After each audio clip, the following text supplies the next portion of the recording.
Morning, everyone. Thank you for coming this morning. So, what we do here in the meditation hall is very personal, right? It's very sort of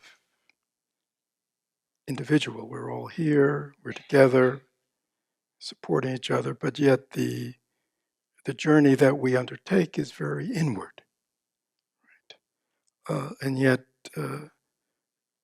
this is not where we live, right? We live out there, and so we are part of that. And what we're learning in here is how to often heal, transform, and also resist many of the afflictive conditions in which we function in this world. And I say that because I'm sure you're all aware of what the news this morning is: more killings. Uh, we have a strange country, don't we? It was founded in violence, right? I mean, we know all about the Constitution and we know about the ideals and all the freedoms, but yet also there was extreme violence.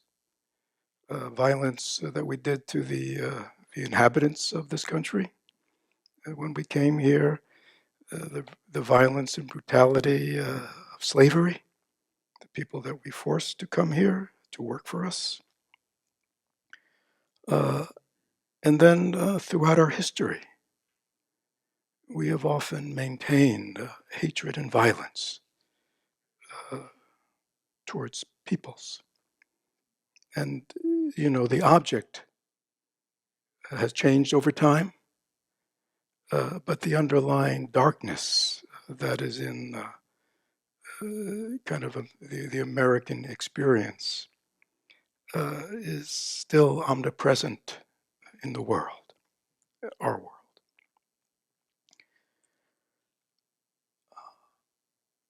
Buddhist psychology teaches that every human mind has positive and negative seeds, right? But because, as I said earlier, we are not conscious beings, consciously cultivating the wholesome, consciously not cultivating the unwholesome, we are very much the reflections of our environment, right? Our families, our culture, our societies, our schools, right? And so in all those areas, seeds are being either nourished or not nourished, right? So even though our journey begins very individually, learning to look at our own minds so we can understand our minds, so we can heal and transform our minds, we have to understand that the external conditions of our society, which means culture, which means politics, which means news, which means education, all these things are watering seeds in people, wholesome and unwholesome. And so these are, when we see these almost regular, it seems, outbursts of violence, underneath the violence is what? Hatred, anger, fear. And that it is manifesting in somebody's mind, right? I mean, I'm all in favor of, shouldn't be AK-47s on the streets, but there is a certain truth. Guns don't kill people. People kill people. And a person they are acting from their mind. And in their mind is great distortions, great hatred, and anger. And so it is very important that we live in a society, we live in a culture, we live in a political environment in which wholesome seeds are being nourished. right? But when we live in an environment where the unwholesome, right, is being nourished, these kinds of experiences that we see will become more and more prevalent, you see, because it is in those kinds of minds that have great anger and fear and disturbance, when those messages touch those seeds in them, those seeds will grow, right? And then they will manifest.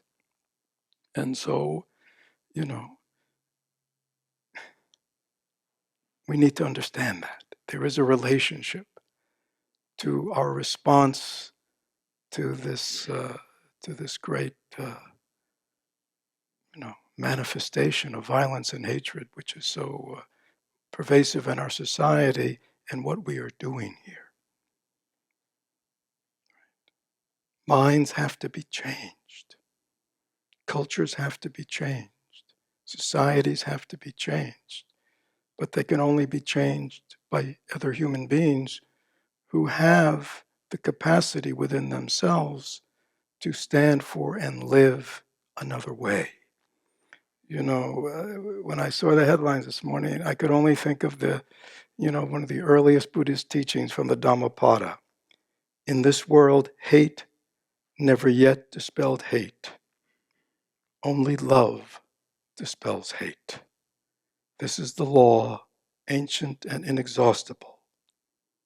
You too shall pass away. Knowing this, how can you quarrel?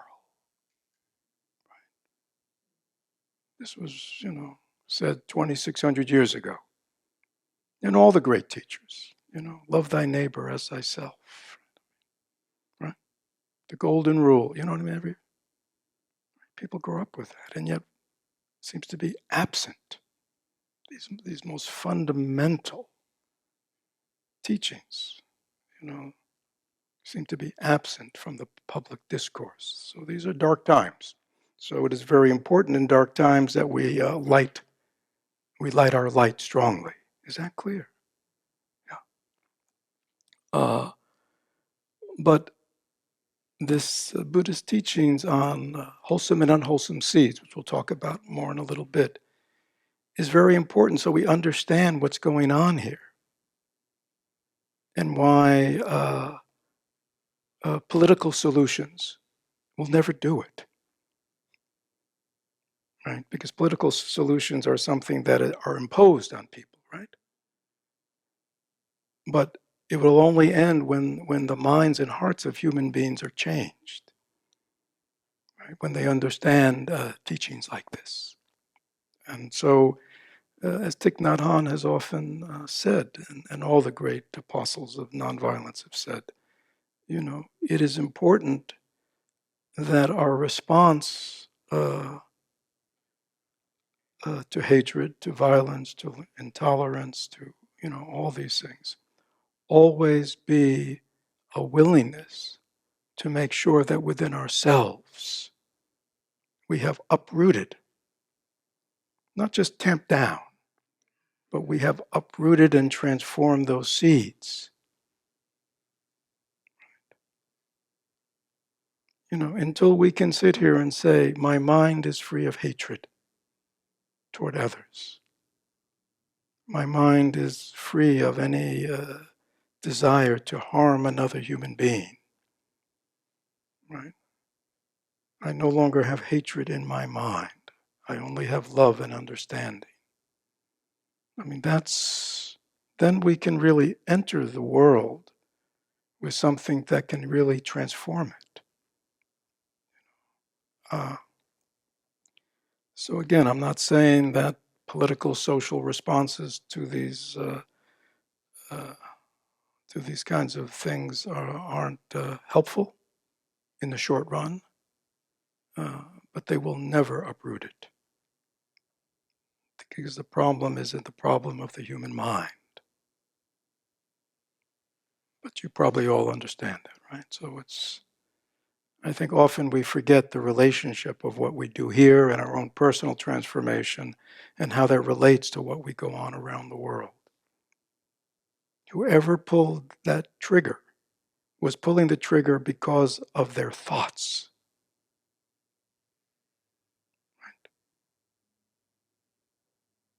And those thoughts were nurtured by that person within themselves, nurtured by what their social media messages were, by politics, by new, you know what I mean? It was nurtured. It didn't come out of nowhere, right? We are all interconnected.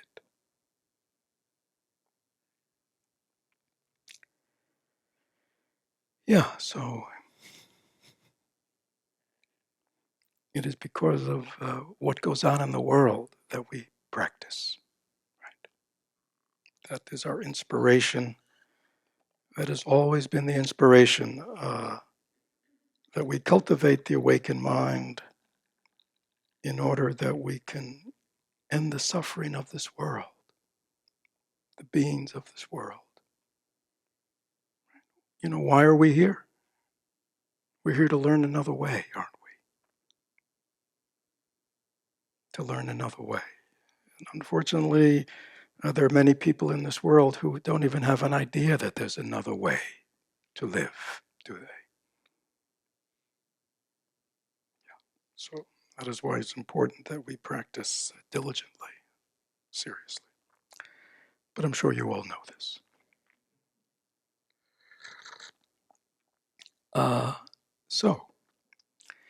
So what I want to talk about today, we're coming back to the very personal. How many of you have not been? So this is sort of the fifth week of kind of a series that have developed. Began with Darlene 4 or 5 weeks ago, trying to help people see that the stories that they tell about themselves in life are not the same as the reality. And then I believe Brian weighed in a couple of weeks ago to continue that, and then I added my delusions last week.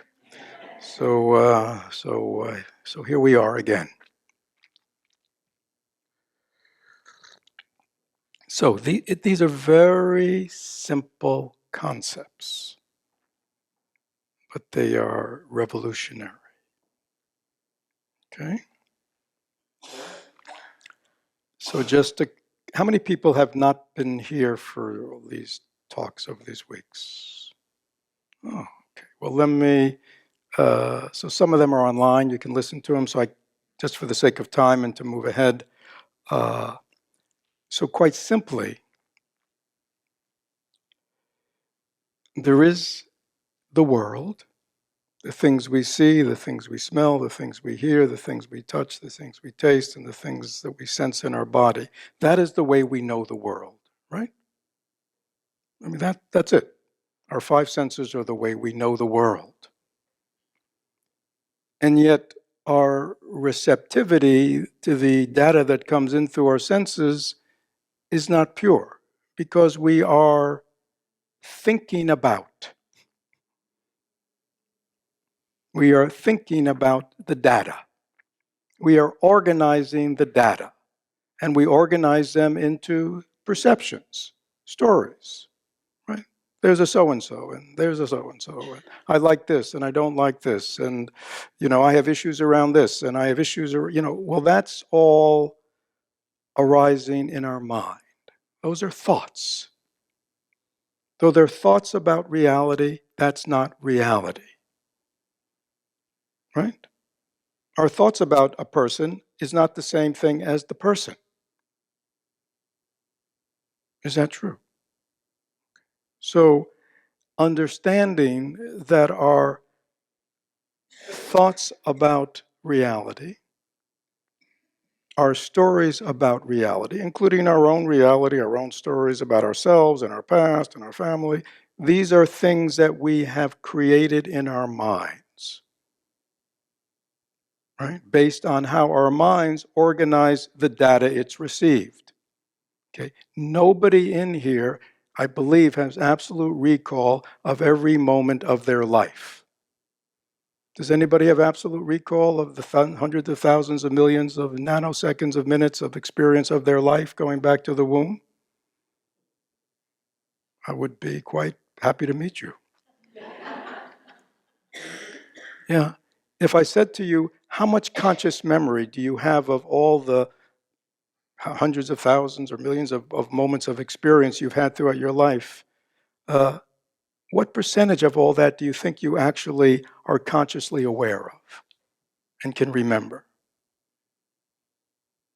Would you imagine it's quite tiny? Yeah.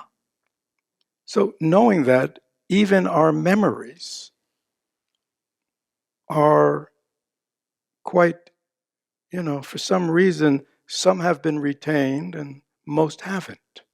Is that true? Right? So this is a very imperfect mechanism. Now, yet at the same time, based on this very little data, right, we are storing lots of thoughts and feelings and memories about ourselves in life, right? Right, which we then rely on as we are currently getting information. Right, the data is coming in, and our minds are organizing it. All right, we like this, we don't like this. He's a good person, this and that person. I'm a this, I'm a that. Right. So we're constantly organizing the data, even in the present. Now, what's the sorting mechanism? See, that's an interesting question. What's the sorting mechanism? Yeah, but what's the likes and dislikes? What's sorting that? Where's that coming from? You see? Well, it's coming from what in Buddhism is called our storehouse consciousness. Our conscious mind is very tiny. It's blip, blip, blip, blip, blip, blip, blip, blip, right? Always changing, thoughts coming and going, thoughts coming and going. But yet there's some persistence in our likes and our dislikes. Why do I have the same likes and dislikes today that I had last week? Right? I mean, every moment is fresh and new. All the data is new. Why do I still like this and don't like this? You see? Where's that coming from? Well, in Buddhism, we say there's a storehouse part of our mind. It's the biggest part of our mind. And all the impressions of everything we have thought and felt is there.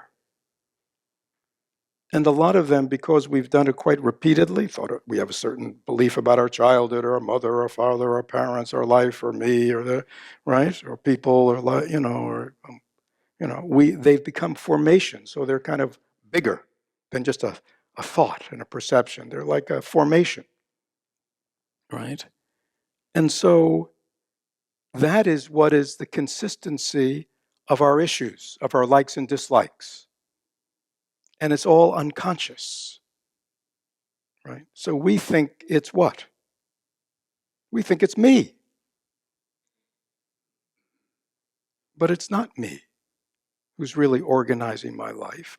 It's very unconscious. It's all based on this unconscious way that somehow I've kind of organized unconsciously life. Are you with me? You see? And between our conscious mind, our five senses and our thinking mind, and this deep storehouse consciousness, there's like an intervening filter. And in that intervening filter is something that is called the self. I, me, mine. Right?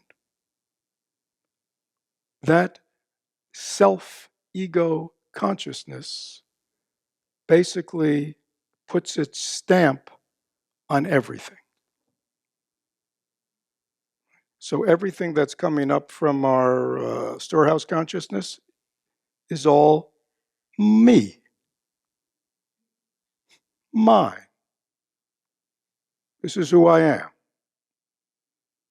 And everything that I see going around me is also being filtered through me. So as I go through my day, my basic orientation toward life is what? Me. What's in this for me?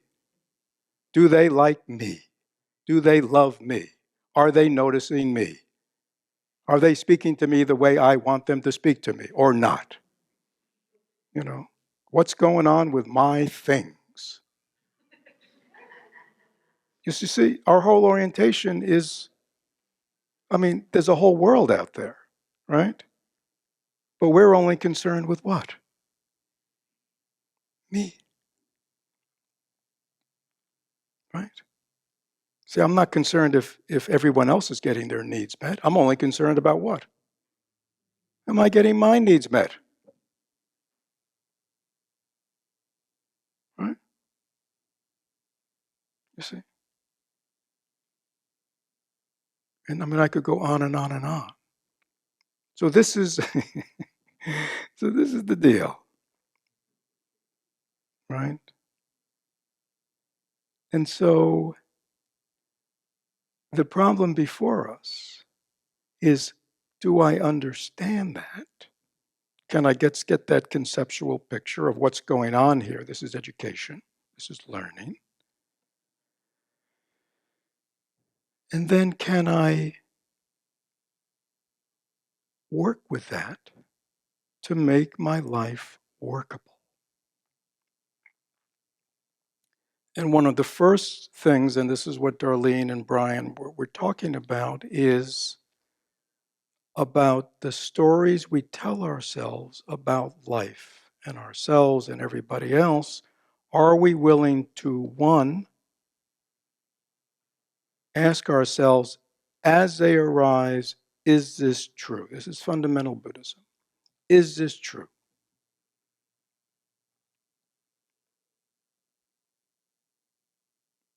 And when you ask yourself about, is it true? You, in most cases, will, if you reflect on it, will go, I don't know if it's absolutely true.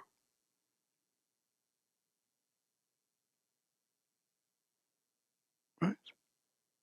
Your thoughts you have about yourself, your stories you have about yourself and everybody in your life, are you absolutely sure that every story you have is absolutely true?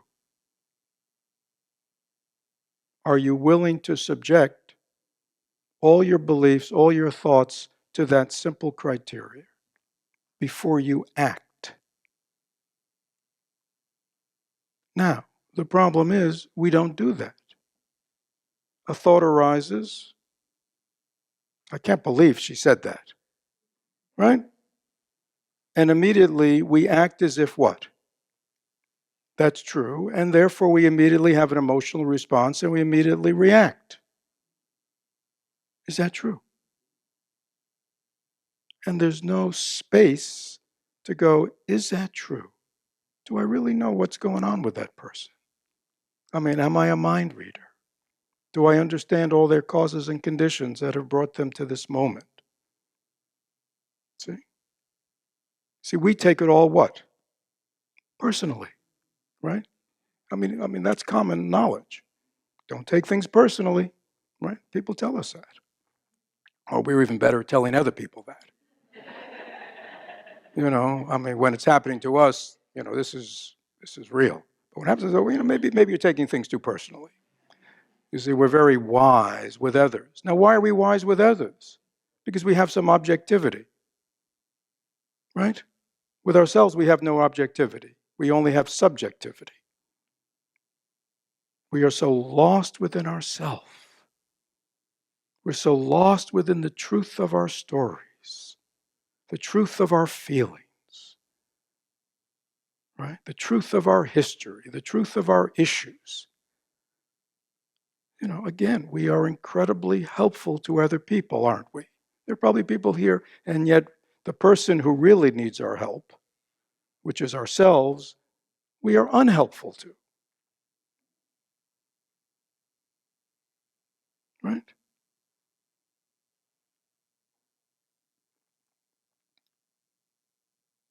So,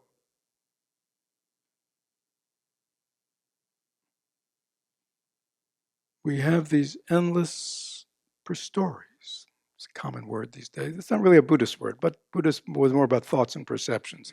But stories is a modern kind of, we have these stories. We think they're true. We act on them. We react on them. We feel on them. Are we willing to acknowledge they may not be true? Are we willing to step back from them and look at them and turn them into hypotheses? Remember? Hypothesis, is it true?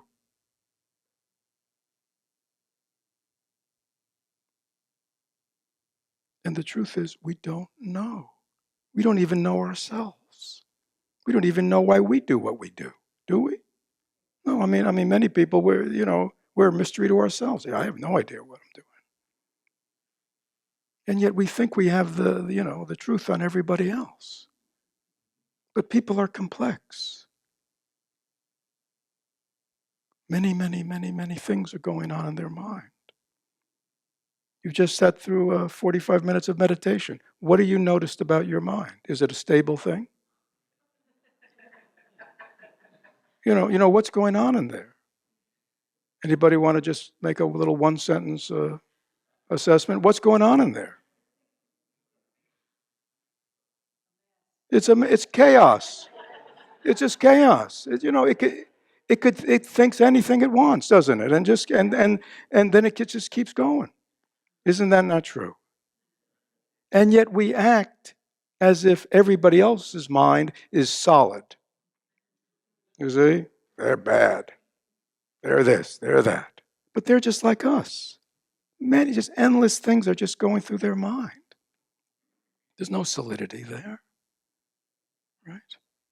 And why are these things going through their mind? Because of the causes and conditions that they have lived with and grown up with and continue to function with.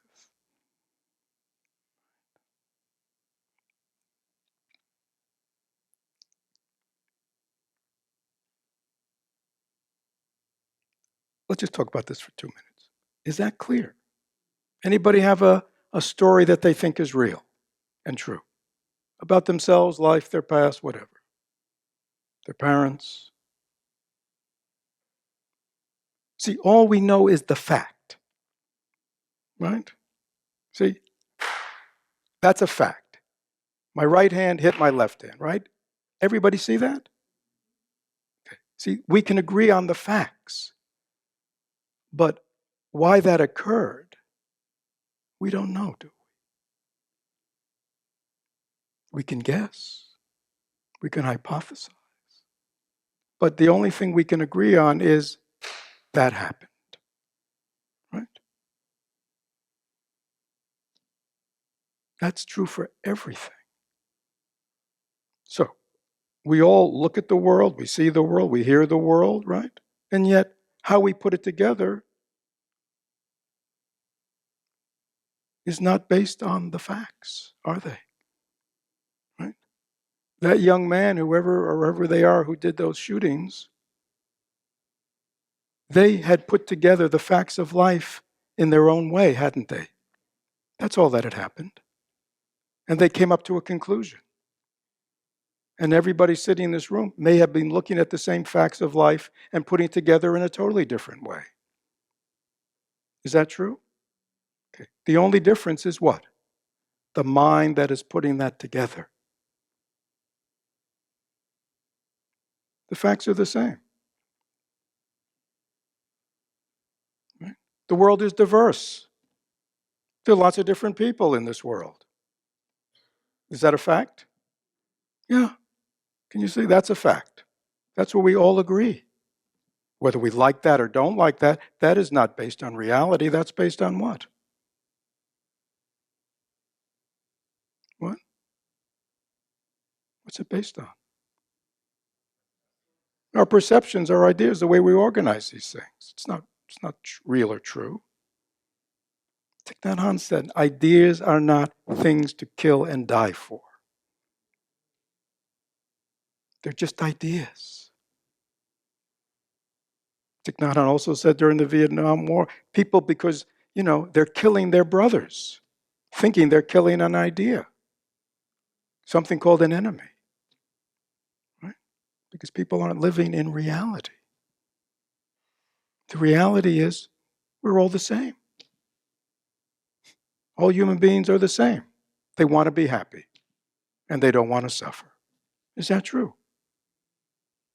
They want their loved ones to be happy. They don't want their loved ones to be suffer, right? All human beings want to have enough to eat, want to have shelter, want to have clean water, want to have health care. You know what I'm saying? It's very simple, isn't it? Isn't it? Why is it so complicated? Because people have so many ideas about reality and don't live in reality. Right? Now that's somehow easier to see on a bigger level, but it's harder to see on a very personal level.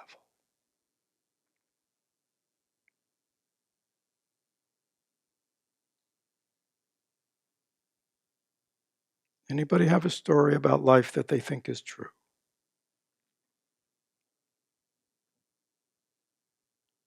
Don't be scared.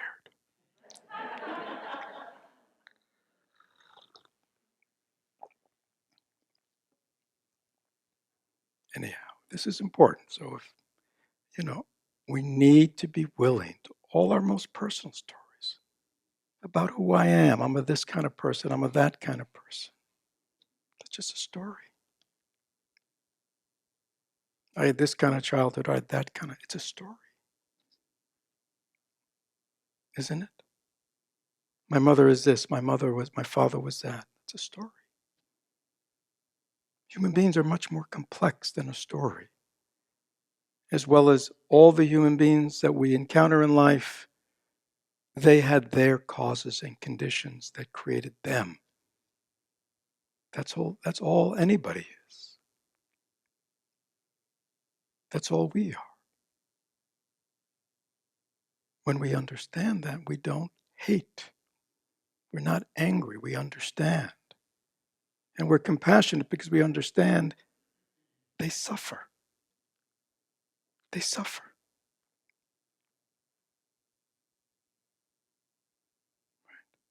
I don't know the people who did the killing today, but I'll tell you one thing I know. They suffer. These were not happy human beings, fulfilled human beings who felt connected to others, who felt loved. I know that. You know that, right? That's why they do these things.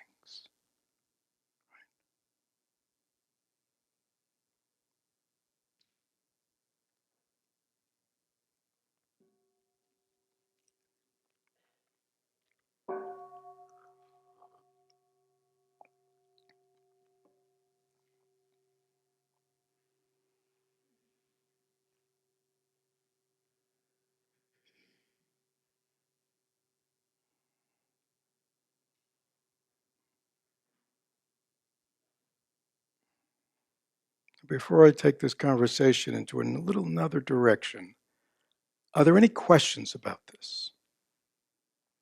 Not necessarily personal, but does what's been said so far make sense to you or not?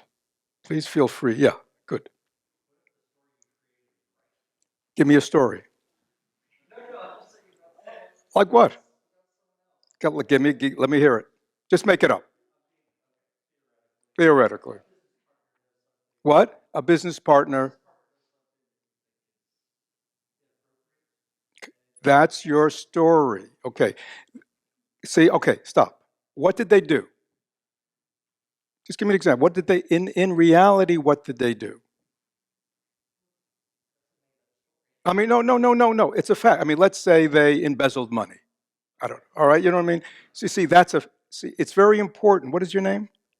Nick. It's very important that we understand that there is a reality that is observable, right? Okay, such as, like everybody see this if you're not blind, right? Everybody sees this. You see, we all can agree that this is this. Right. Now, once we begin to define it, we even, so if English is your language, you would say what? Oh, I see the what? If your language is Spanish, you would say what? Flores. Or if your language, anybody have another language? What? What? What'd you? Fleur. Oh my God. Is she crazy? This is a flower.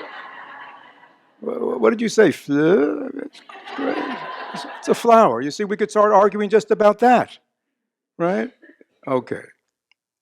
Okay. You see, that's an observable fact. Embezzlement. There was money there. Now it's not there. Okay. We could say that's a fact. Now, everything after that, Nick, is your interpretation. You say what? Shouldn't have done it. He says what? Do you think in his mind he may have a reason why he did it that made perfect sense to him? I'm certain. See there, you see the problem we're in. Now, I'm not saying we've got to step back from the world. Oh, everybody's got their story. It's all fine. All right, I'm not saying that, okay? But I'm saying we have to understand what's going on here. Is that clear? What? Well, you can communicate. That's kind of one way we have. Do you remember, I don't know, I popped in. You remember Les Miserables? Remember? You remember? Jean Valjean, he stole what? He stole what?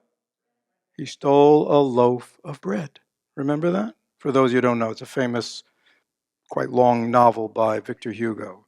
And it all really begins with this very poor man, right, who lived, I think it was not his children, like his nieces and nephews. They were starving or something, yeah.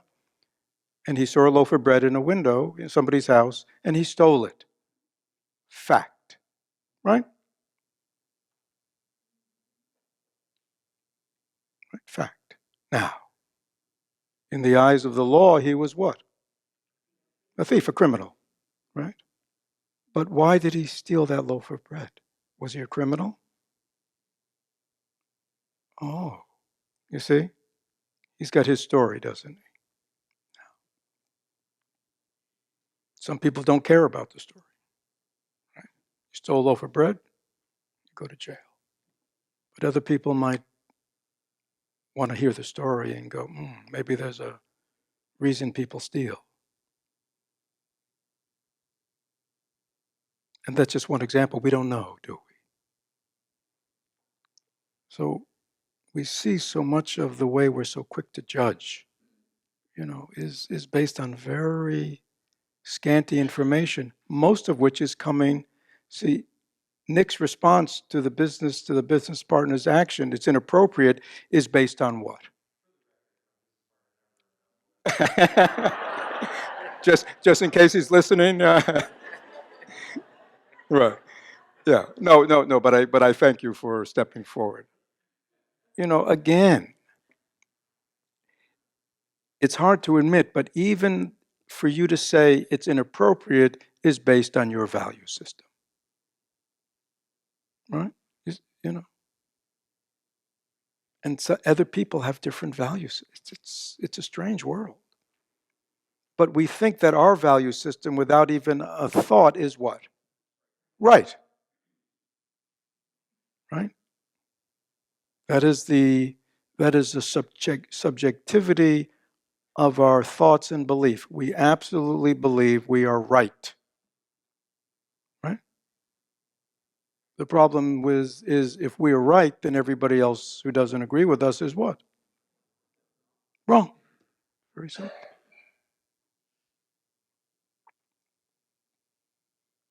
Yeah. So, yeah. It doesn't mean that we don't have values, that we don't have ideas, but we have them with a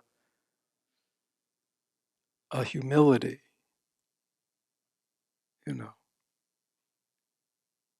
We don't know if this is true, do we? Absolutely. So is that clear, Nick? No? Yeah. So again, all we want to see is there is kind of an observable, we call it consensual reality, that everybody can agree on.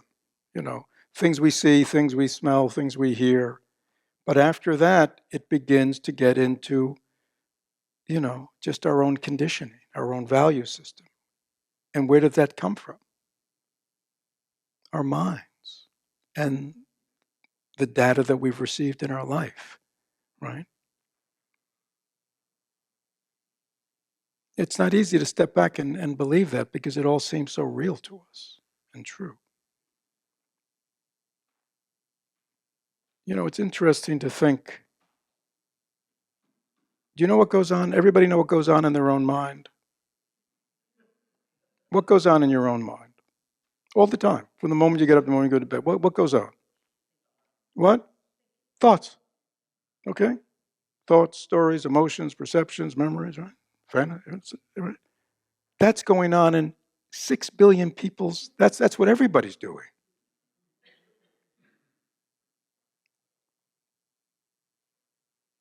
That's what's going on here. So how do you develop a consensual reality? Not easy,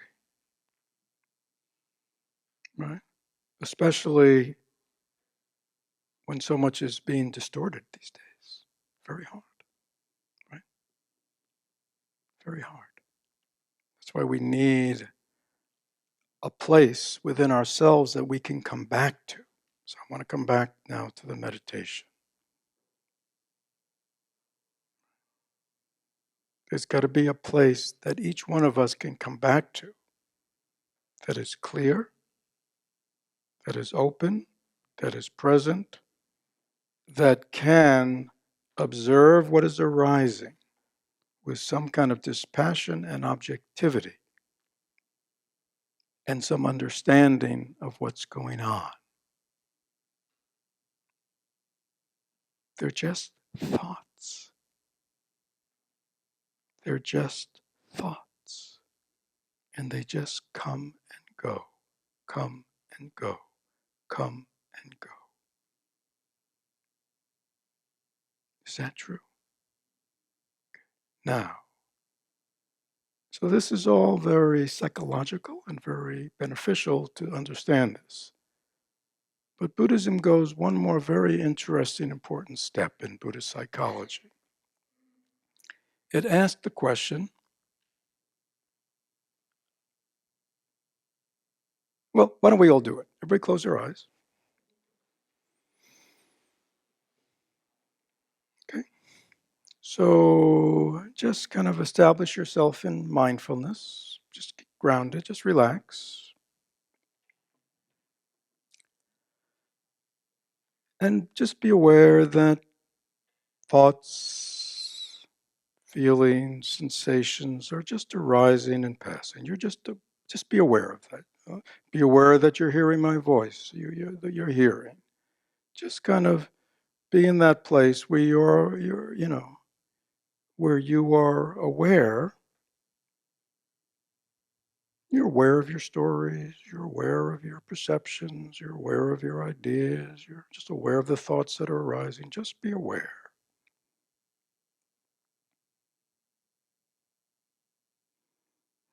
You can even be aware of your issues, be aware of your problems, be aware of your likes and dislikes. Just be aware of whatever you want to be aware of.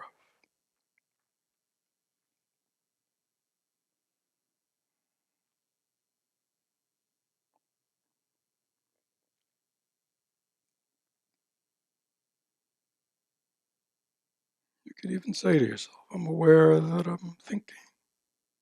I'm aware that I'm hearing. I'm aware that I'm remembering. I'm aware that I'm fantasizing. I'm aware of what I'm feeling. You can just kind of do that. Notice all the things that you're aware of. I'm aware that I think I'm a good person. I'm aware that I think I'm a terrible person. I'm aware that I think I had a wonderful childhood. I'm aware that I think I had a terrible childhood. I'm aware that I think I have a good life. I'm aware that I think I have a terrible life. I mean,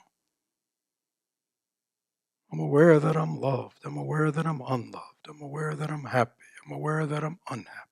Think of all the things that you could possibly be aware of as your mind unfolds.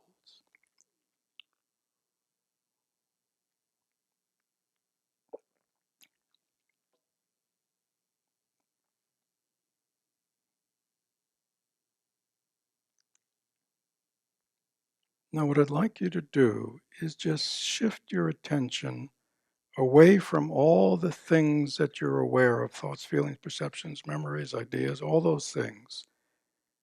And in your mind, just be aware of that which is aware of all things.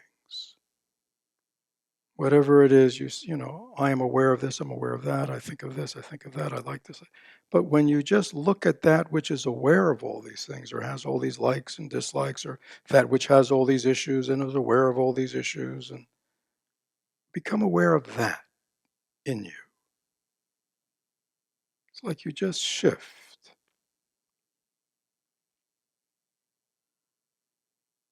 It's like you've been looking out through your eyes at something, and now you're just becoming aware of that which is looking out through the eyes. What is that?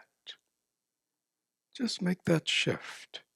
A moment ago, we were very focused on all the things we're aware of, and now we're kind of focused on that, whatever it is that's aware of all these things. Good things, bad things, it doesn't matter. Just take a shift and kind of see if you can move into that place that's very just aware of all these things, millions of things. Sights, sounds, feelings, perceptions, issues, ideas. Just shift into that part of yourself that's aware of all these things. You might say, that's me, or whatever you say. But just shift into that and feel what that's like to all of a sudden just be present to that which is simply aware of all these things. And notice what begins to happen when you do that.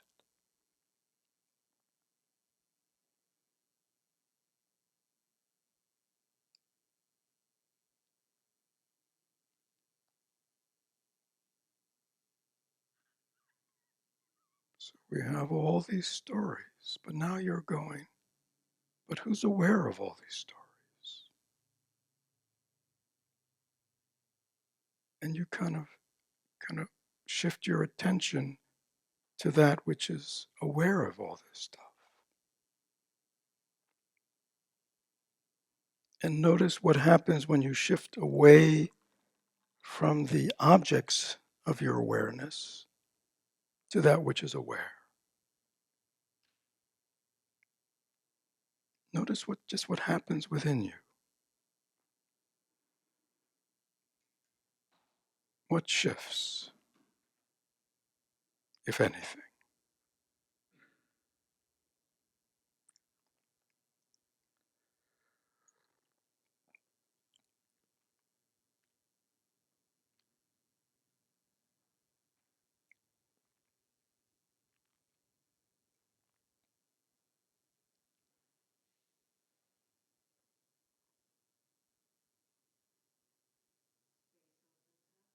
Space opens up. Anybody else? Just very simply, what happens when you shift? Yes. What does that actually feel like? What does it actually feel like in your body mind? What happens? You get a little more like space. Things are more. There's more space, a little more distance. What? Gets quiet. All of a sudden, it gets quiet. Anything else? What? Relaxed. I've been. Oh, okay. Anything else? Just a feeling state. What? Yes. Lightness gets a little lighter. Things lighten up a bit. Yeah. Woo. Yes. It disintegrates. Yeah. Good. Yeah. Yeah. Well. Yeah. Good. Because you're trying to figure it out. See, I would say, what's your name? Cat. I would say cat. The question would be, what is it that's trying to figure it out? You see, don't get caught. See, figuring out is just more thoughts. See, like what's trying to figure it out? Shift into that. Then how does that feel when you shift into that which is trying to figure things out? Not the figuring out. It's busy, busy, busy. But when you shift into that which is trying to figure it out, what happens? Just try it right now.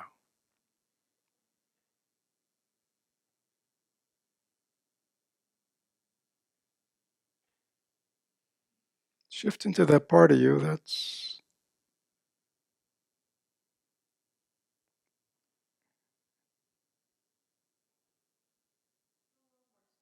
a little more spacious, yeah.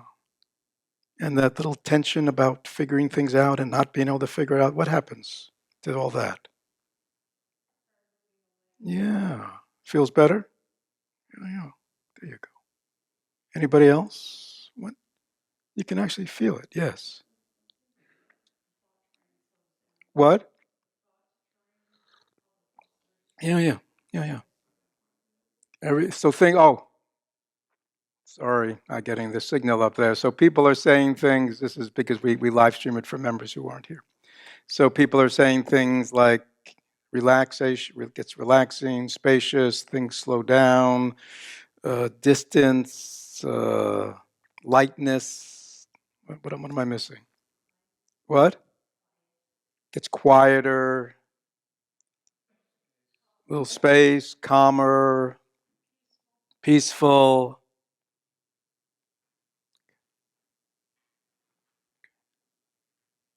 So this is an area where sort of Buddhist psychology begins to separate from kind of the psychological, right? Dealing with thoughts aren't true, thoughts aren't real, thoughts are unreal. It's like, oh, it says, well, the real thing is what's thinking all these thoughts? What is that? It's funny. The other day I was doing interviews and somebody was just saying to me, "Oh God, I'm such, I realized, I am really a mess." I mean, this person, it's like finally I get it. I'm just a mess. I'm neurotic as all hell. I mean, I mean, I'm just a mess, Fred. I mean, I'm just. And I said, well, that's very interesting because somebody was just telling me very dispassionately and objectively about herself that's a mess.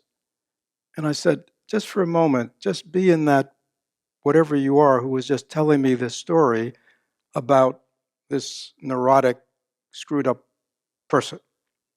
What is that like? And then she goes, wow, it's kind of calm, objective, and does that part have any issues? No. Well, that's interesting. Who are you? Which one are you? You see, which one are you? See, what's and everybody's doing that, right? See? Just like at the same time, there is this alaya, storehouse consciousness, is endlessly regurgitating our stories about everything. Is that true? Right? Everybody know what that's like? What's it like? What? It's a hot mess. That's a good way of putting it. Anybody else want to pretty it up a little bit? I mean, it's a hot mess. Anybody else want to, what? It's ceaseless. It's wearying. What's it like? This mind that endlessly has issues, endlessly upset, endlessly agitated, endlessly needy, endlessly wanting. What's that like? It's exhausting. Can you see it? Yeah. And it's not because there's something wrong with you. It's because it is exhausting. Right? You're totally sane. It is exhausting. And yet, at the same time, there's a part, see, See what you just did? You just said very clearly, it's a hot mess. And if I said to you, Teresa, that part of you, which just with a smile on her face, said, it's a hot mess, what does it feel like to be her? It feels good. Well, that's interesting.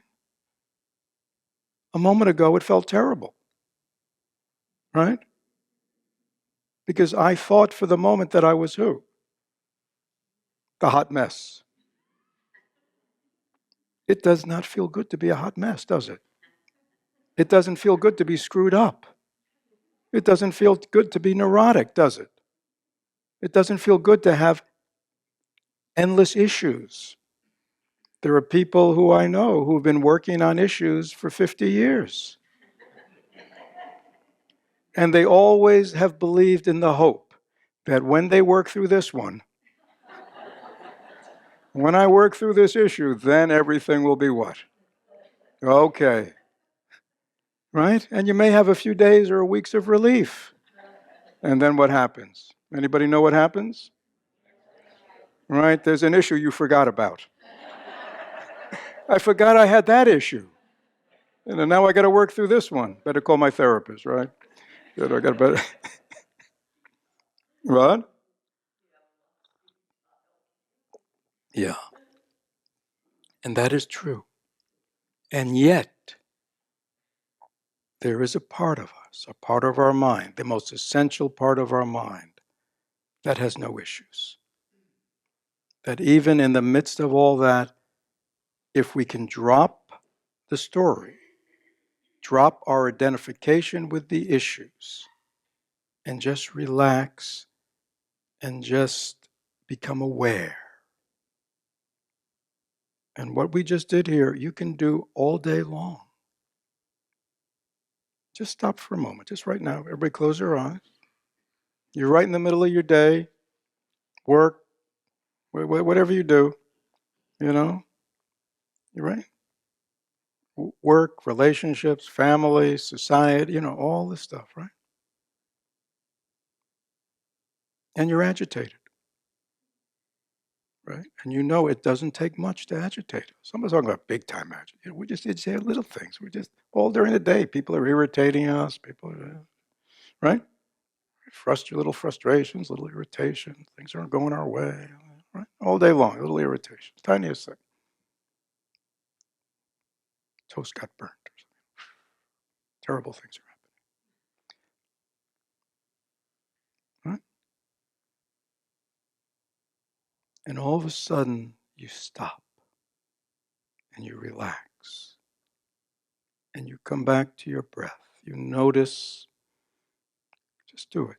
You notice, you're all of a sudden become aware that you have a body and you feel your body. And you become aware of your breath. And you take a couple of mindful breaths, just a couple. You're in the middle of your day, you don't have hours, just a few moments. Just stop. You relax, you stop, you come back to your breath, to your ground. Breathing in, I'm aware that I'm breathing in.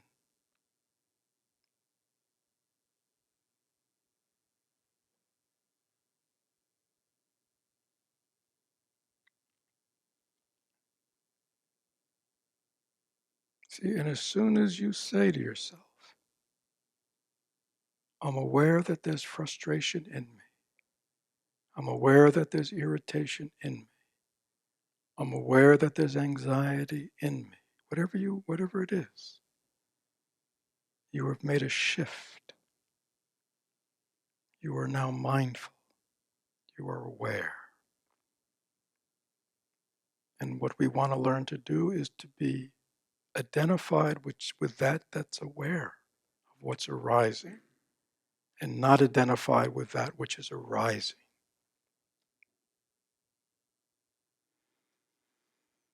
Anybody ever try to deal with impulse control, their impulses?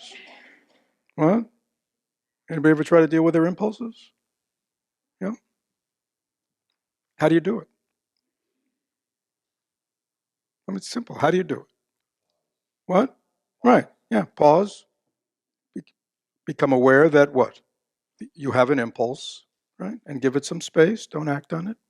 You don't have to kill the impulse. You go, I'm aware I have this crazy impulse, self-destructive impulse, toxic impulse, or just harmful, not good. Create space. You identify with that which is aware of that. And then it'll just dissipate. Or you can just remind yourself of, that this is something you don't want to do anymore, right? But if you don't have that capacity to stop, create space, and create some objectivity between you and your thoughts, your impulses, your desires, your whatever, your feelings, whatever's going on, your dramas. If we don't have that capacity within ourselves, then we're what? We're lost. We'll be swept away. Right? I know one thing about this young man who pulled these triggers and killed these people. He did not have that ability, did he?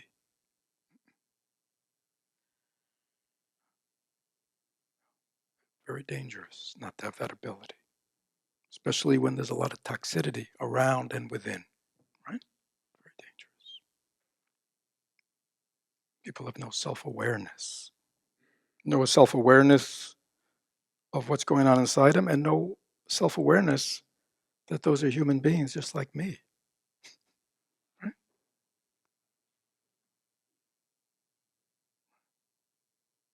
When people don't have that, then anything can happen. Thich Nhat Hanh said, when people don't see that everyone's their brother and sister, but sees people as enemies, which is a label, then harm can happen. So this teaching is very personal, very helpful personally, but it's very important for the world.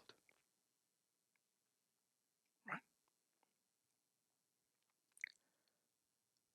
So any questions about how to practice this? How to practice this in your day? This is again why many people, you might have heard this about thoughts, and thoughts aren't real, and stories, and stories need to be challenged, right? Many of you have read the books and heard the talks and all that, but why don't we live it? Because we don't practice. It's got to be practiced. So again, it's good to get it theoretically, but we got to begin by learning just to stop during the day. Just learn to stop. Once an hour, can't stop once an hour, stop every 2 hours. Can't stop every 2 hours, begin with every 3 hours, right? Stop. Come back to yourself and just become aware of what's going on inside you. I am aware, right? Now we have a chance, don't we, to transform. But if we don't have that, we'll just zoom along. Unconsciously, that's what it means to be unconscious. We're not aware. It's like we're asleep, right? When we're asleep at night, we're not aware of what's going on around us, are we? We're asleep. And many of us live a life where we're asleep. We're not aware. This is why in Buddhism we talk about awakening, waking up. That's what it means. We're awake to reality, no longer asleep at the wheel of our life. So any questions or anybody want to challenge me? That's fine. Disagreement? Yeah, Charlie.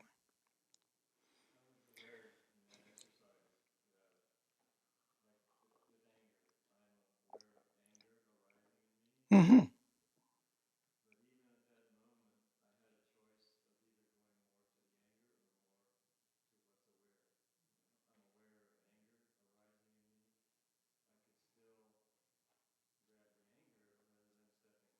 Right, because you have not become convinced yet that. So Charlie's. Sorry, I'm sorry. I forgot to look up today. Yeah. Thank you. Yeah. So Charlie's saying in his own experience, he's aware that anger's arisen. He's also aware that he's aware of that, and he's at a choice point. Yeah. So let's say you're an alcoholic, right?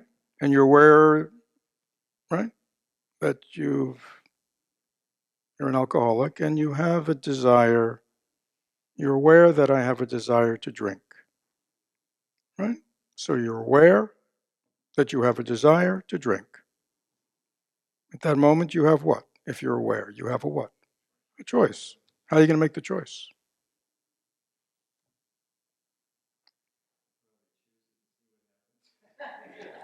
Well, that's the wrong answer. Uh, you can keep doing that for a while, but oftentimes, if you make the right choice, whatever your relation to alcohol is, but if it is unhealthy or toxic for you, you remember, oh, I've made the commitment not to drink. See, if we don't realize that anger is a toxic emotion, that when we get angry, our mind gets clouded and we act and we speak in ways that are harmful, then anger becomes a choice. So we have to, I'm just giving like the meditative part of it. Yeah, but we have to kind of have criteria and values. Yeah. What's my relationship to anger? What's my relationship to hate? What's my relationship to intolerance? What's my relationship to, what's my relationship to these things? That's right. That conditions then, you know, let me give you a big one and then we'll end. How about, do I want to suffer anymore in this life? Try that one on. Huh? Next time you're in some kind of afflictive mind state, are you thinking, gee, is this really what I want to be doing with my time? Being miserable? You see how silly it sounds, but it's like, you see, have I made that, am I clear within myself? Yeah, I don't want to be miserable anymore. I don't want to suffer anymore. I want to be happy. I want to be at peace. Yeah, I don't want to agitate in mind. I want to be at peace. Oh, see, if I haven't made that choice, then, I could choose agitation, anger, drama. Yeah. I could just go with drama all day long. There are people who do that. They keep themselves in a continual state of arousal. Drama, drama, drama. Always have issues, right? Is that clear? But, at some point you step back and go, is that the way I want to live? Is that the kind of person I want to be? You see? And then you start making choices. Yeah, this is, I don't, yeah, what am I doing to myself? I mean, you know,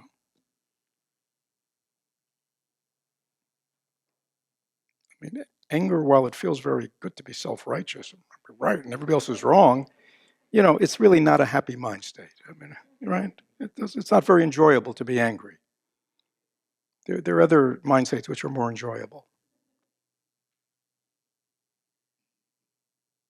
So we'll end with that. Thank you.